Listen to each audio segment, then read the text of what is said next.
প্রধান নির্বাচন কমিশনারকে জাতীয় নির্বাচনের তফসিল ঘোষণার পর থেকে সুপার প্রাইম মিনিস্টার ভূমিকায় রাখতে প্রয়োজনীয় আইন এবং বিধিমালা প্রণয়ন করতে হবে।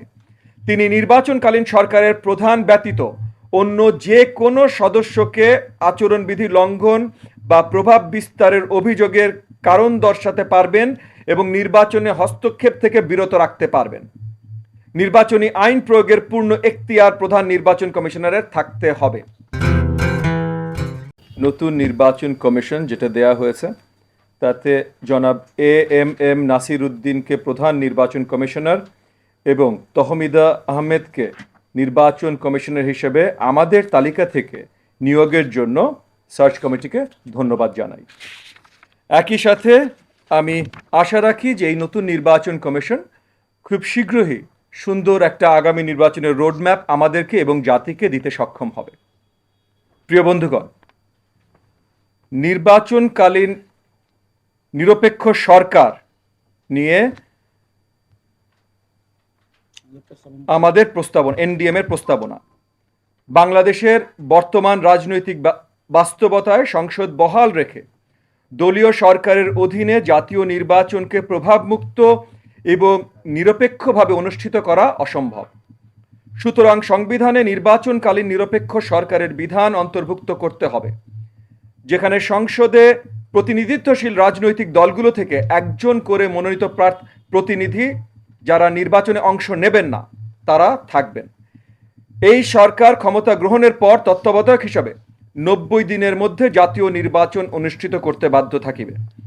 তবে নির্বাচন পরিচালনা মূল দায়িত্বে থাকিবে নির্বাচন কমিশন। আমাদের দ্বিতীয় প্রস্তাব, স্থানীয় সরকার নির্বাচনে দলীয় প্রতীক না রাখা। স্থানীয় সরকারের সকল নির্বাচনকে দলীয় প্রতীক মুক্ত রাখতে হবে। নির্বাচনকালীন সহিংসতা এবং এলাকা ভিত্তিক প্রভাব তৈরির সুযোগ বন্ধ করার স্বার্থে ইউনিয়ন পরিষদ, উপজেলা পরিষদ এবং পৌরসভা নির্বাচনে একই তফসিলের অধীনে একদিনে অনুষ্ঠিত করতে হবে। এই নির্বাচনে প্রচারণাকালীন সময় স্থানীয় প্রশাসনকে জেলা নির্বাচন কর্মকর্তার অধীনে দায়িত্ব পালন করতে হবে। ভোট গ্রহণের দিন গুরুতর অনিয়মের অভিযোগে নির্বাচন বাতিলের এখতিয়ার জেলা নির্বাচন কর্মকর্তার থাকতে হবে। নির্বাচন কমিশনের ক্ষমতায়ন সম্পর্কিত আমাদের প্রস্তাবনাগুলো। প্রথম, প্রধান নির্বাচন কমিশনারকে জাতীয় নির্বাচনের তফসিল ঘোষণার পর থেকে সুপার প্রাইম মিনিস্টার ভূমিকায় রাখতে প্রয়োজনীয় আইন এবং বিধিমালা প্রণয়ন করতে হবে। তিনি নির্বাচনকালীন সরকারের প্রধান ব্যতীত অন্য যে কোনো সদস্যকে আচরণবিধি লঙ্ঘন বা প্রভাব বিস্তারের অভিযোগের কারণ দর্শাতে পারবেন এবং নির্বাচনে হস্তক্ষেপ থেকে বিরত রাখতে পারবেন। নির্বাচনী আইন প্রয়োগের পূর্ণ এখতিয়ার প্রধান নির্বাচন কমিশনারের থাকতে হবে। এরপরে, গুরুতর অনিয়মের অভিযোগে জাতীয় নির্বাচনে আংশিক বা পূর্ণাঙ্গ বাতিলের এখতিয়ার প্রধান নির্বাচন কমিশনের ইসির থাকতে হবে। নির্বাচনী বাজেট প্রণয়ন এবং অর্থপ্রাপ্তির স্বাধীনতা ইসির থাকবে, তবে চিফ কন্ট্রোলার অফ অডিটের অধীনে নির্বাচন পরবর্তী সময়ে ব্যয় সংক্রান্ত নিরপেক্ষ অডিট সম্পন্ন হতে হবে। জেলা এবং উপজেলা পর্যায়ে নির্বাচন কর্মকর্তা নিয়োগের পূর্ণ এখতিয়ার নির্বাচন কমিশনের অধীনে থাকতে হবে। জাতীয় নির্বাচনের 3 মাস আগে নির্বাচন কমিশন সচিব হিসাবে প্রশাসনের অন্তত 4 বছর আগে অবসরে যাওয়া সচিব পদমর্যাদা কোনো কর্মকর্তাকে চুক্তিভিত্তিক দায়িত্ব প্রদান করতে হবে। নির্বাচনকালীন সময়ে জনপ্রশাসন, পুলিশ, এসবি এবং জাতীয় নিরাপত্তা গোয়েন্দা এনএসআই সংস্থায় যে কোনো রদবদল নির্বাচন কমিশনারের অনুমোদন নিতে হবে। সন্ত্রাসী কর্মকাণ্ড, সংবিধান লঙ্ঘন বা গণহত্যায় প্রমাণিত অভিযোগে যে কোনো রাজনৈতিক দলের নিবন্ধন বাতিল বা স্থগিত করার পূর্ণ এখতিয়ার নির্বাচন কমিশনের থাকতে হবে। নির্বাচনী আচরণবিধি প্রতিপালনে ইসি কর্তৃক শক্তিশালী ভ্রাম্যমাণ পর্যবেক্ষণ সেল গঠন করতে হবে, যাদের প্রার্থিতা বাতিলের এখতিয়ার থাকবে। নির্বাচনী বিরোধ নিষ্পত্তির জন্য আপিল ট্রাইব্যুনাল, নির্বাচন কমিশন, বিচার বিভাগ এবং নাগরিক সমাজের প্রতিনিধির সমন্বয়ে গঠিত হতে হবে। নিরপেক্ষ সার্চ কমিটির মাধ্যমে রাষ্ট্রপতি বা প্রধানমন্ত্রীর সুপারিশ ব্যতীত নির্বাচন কমিশন নিয়োগ হতে হবে। নির্বাচনী ব্যবস্থা সংস্কার সম্বন্ধে আমাদের প্রস্তাবনা। ক্ষমতার ভারসাম্য আনার লক্ষ্যে দ্বিকক্ষ বিশিষ্ট আইনসভা করতে হবে। সংসদের উচ্চ কক্ষের সদস্যরা রাজনৈতিক দলগুলোর প্রাপ্ত ভোটের অনুপাতিক হারে নির্বাচিত হবেন এমন বিধান রাখতে হবে। এক্ষেত্রে ভোটের দিন উচ্চকক্ষের জন্য শুধুমাত্র প্রতিদ্বন্দ্বিতাকারী রাজনৈতিক দলগুলোর প্রতীক সংবলিত আলাদা একটি ব্যালট রাখতে হবে। আগামী জাতীয় সংসদ নির্বাচন বর্তমান পদ্ধতিতে অনুসরণ করতে হবে। এক্ষেত্রে প্রচলিত ব্যালটে নির্বাচনের ব্যবস্থা করতে হবে, তবে ভবিষ্যতে ইভিএম পদ্ধতিতে ভোট গ্রহণ অনুষ্ঠিত করার ক্ষেত্রে পেপার অডিট ট্রেল রাখতে হবে। একাধিক দিনে জাতীয় সংসদ নির্বাচনের ভোট গ্রহণ বিধান চালু করতে হবে। নির্বাচন পরিচালনা পদ্ধতি সংস্কার নিয়ে আমাদের প্রস্তাবনা। রিটার্নিং কর্মকর্তা এবং প্রিজাইডিং অফিসার নিয়োগের ক্ষেত্রে প্রশাসনের কর্মকর্তাদের সাথে নাগরিক সমাজের যোগ্য প্রতিনিধিদের অন্তর্ভুক্ত করতে হবে।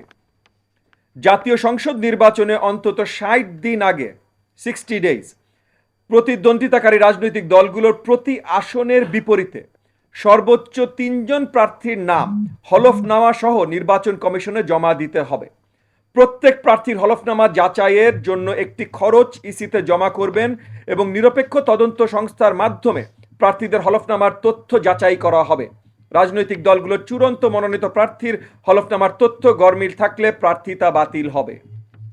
জাতীয় সংসদ নির্বাচনের জন্য নির্বাচনী ব্যয়সীমা বর্তমান ব্যবস্থায় সর্বোচ্চ 40 লাখ টাকা করা যেতে পারে। প্রার্থিতা সংক্রান্ত বিধিমালা সংস্কার নিয়ে আমাদের প্রস্তাবনা।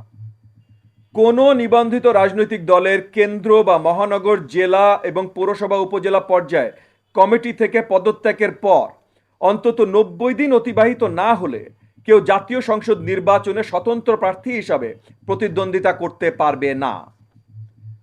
সরকারি চাকরি থেকে অবসরের 4 বছর পূর্বে কেউ জাতীয় সংসদ নির্বাচনের প্রার্থী হতে পারবেন না। 2024-এর গণ অভ্যুত্থানে গণহত্যায় দায়ে অভিযুক্ত আওয়ামী লীগের পদধারী কেউ বিচার প্রক্রিয়া শেষ না হওয়া পর্যন্ত জাতীয় সংসদ নির্বাচনে প্রার্থী হতে পারবেন না। এই প্রস্তাবনাটা আমি আরেকবার উল্লেখ করছি, এটা অত্যন্ত গুরুত্বপূর্ণ বলে আমরা মনে করি। 2024 সালের গণ অভ্যুত্থানে গণহত্যা দায়ে অভিযুক্ত আওয়ামী লীগের পদধারী কেউ বিচার প্রক্রিয়া শেষ না হওয়া পর্যন্ত জাতীয় সংসদ নির্বাচনে প্রার্থী হতে পারবে না।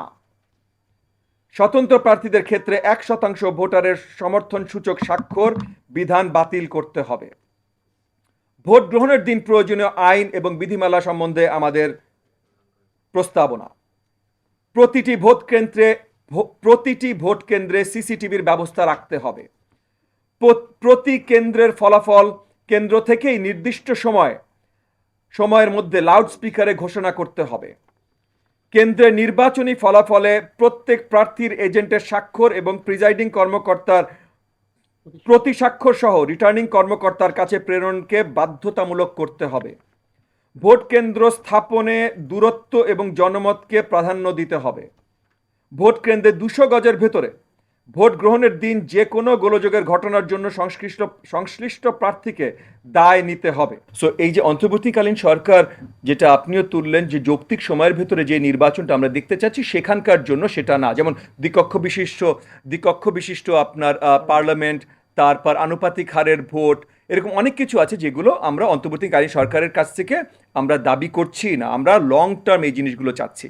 আর যেই জিনিসগুলো আছে যে এই যে আপনার কি বলো না প্রিজাইডিং অফিসার সম্বন্ধে বা আপনার সিসিটিভি সম্বন্ধে বা এই যে মানে কীভাবে ভোট গ্রহণ হবে, কীভাবে ভোট ডিক্লেয়ার্ড হবে, এগুলো যে কোনো সময় করা যেতে পারে। এটা আসলে কোনো লং টার্ম কাজ নয় এবং আমরা আশা রাখি যে সামনের এই যে মানে এই অন্তর্বর্তীকালীন সরকারের অধীনেও যে নির্বাচনটা হবে সেখানেও এগুলোকে সঠিক মূল্যায়ন করে হয়তো বাস্তবায়ন করার দাবি আমরা জানাচ্ছি। বারংবার দেখেছি যে নির্বাচনের সময় একটা নির্বাচন বাণিজ্য হয়।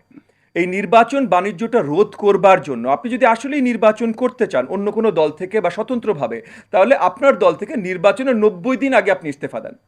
90 দিন আগে যদি না দেন, তার মানে এখানে নির্বাচন বাণিজ্য জাতীয় কোনো ঘটনা ঘটছে। আমরা এর আগে দেখেছি অনেকগুলো দল, ইনক্লুডিং একটা কি বলবো, দুর্নাম হয়ে গেছে যে দলটার জাতীয় পার্টি আমরা দেখেছি 2024 নির্বাচনের সময়কালীন বা তার আগ দিয়ে তাদের পার্টি অফিসে বিশাল গন্ডগোল। কি গন্ডগোল? যে সরকারের কাছ থেকে যে হালুয়া রুটি পেয়েছে সেগুলো ভাগ বটোয়ারা কিভাবে হয়েছে, এগুলো নিয়ে। তো এই যে নির্বাচন বাণিজ্য, নির্বাচন হবে জনগণের অধিকার বাস্তবায়নের জন্য, নির্বাচন হবে জনগণের জন্য, যারা কাজ করবে তারা নির্বাচনে দাঁড়াবে।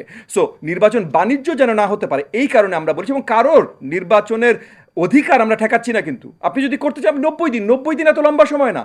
আপনি 90 দিন আগেও যদি আপনি সন্দিহান থাকেন, আপনি স্বতন্ত্র করবেন না, এই দলের করবেন না, ওই দলের করবেন, তাহলে এখানে নিশ্চয়ই আপনার প্রার্থিতা নিয়েও কিছু ঝামেলা আছে। তার জন্য আমরা 90 দিন সময়টা উল্লেখ করে দিয়েছি। প্রথমত, আমরা আমাদের দাবির ভিতরে যেটা পরিষ্কার করেছি, যে জুলাই অগস্টের গণহত্যায় সম্পৃক্ত কারোর বিরুদ্ধে যদি মামলা থেকে থাকে, তাহলে সে কোনোভাবেই যেন এই আগামী নির্বাচনে প্রার্থিতা পেতে না পারে। কারণ একটা সময় সাপেক্ষের একটা ব্যাপার আছে, যে এর ভিতরে হয়তো বিচার প্রক্রিয়া শেষ করা মুশকিল হতে পারে বা সম্ভব না হতে পারে। আর তাছাড়া যারা ভাই এই ফ্যাসিস্ট সরকারের দোষর ছিল, যারা জনগণের বিরুদ্ধে, মানে জনগণের বিরুদ্ধে কাজ করেছে, 15 বছর ভোট চুরি করেছে, গণহত্যা করেছে, তারা তো ভাই এমনি দেশের মানে আইনে সাজাপ্রাপ্ত হবে, তো তারা এমনি নির্বাচনের বাইরে চলে যাবে। সো ওটা আমাদের কোনো দুশ্চিন্তা না।